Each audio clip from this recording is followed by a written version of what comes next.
ఎక్కడెక్కడికి పోయారు, నేను ఎక్కడికి పోయినా, నేను పోయినప్పుడల్లా ఏం సాధించుకొని వచ్చినా, ఏం తెచ్చినా.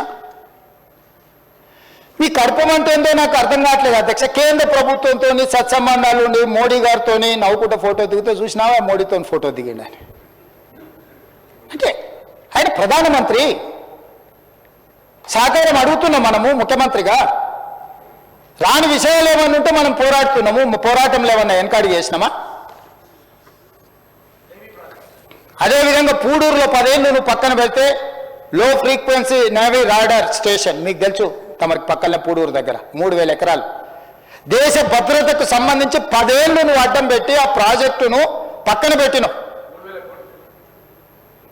ఆ ప్రాజెక్టు ఎంత కీలకం అంటే బే ఆఫ్ బెంగాల్లో ఎక్కడైనా శత్రు దేశాల నుంచి సంబంధించిన ఏదైనా ప్రమాదం ఈ దేశానికి పొంచి ఉంటే అక్కడ చిన్న కదలిక కదిలినా ఇక్కడ నుంచి రీడ్ చేసి ఎంబడే మన నిఘా వ్యవస్థలను అప్రమత్తం చేయడానికి అవసరమైన ప్రాజెక్ట్ అది.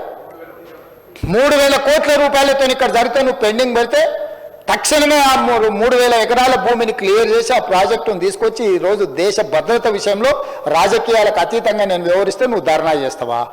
ఈ దేశమే భద్రంగా లేకపోతే, ఈ దేశానికి రక్షణ లేకపోతే, ఈ దేశాన్ని రక్షించే సైనికులకు సహకరించకపోతే నీకు దేశభక్తి ఉన్నట్ట, లేకపోతే దేశ ద్రోహివా నువ్వు అని నేను అడుగుతున్నా అధ్యక్ష ప్రతిపక్ష పార్టీని.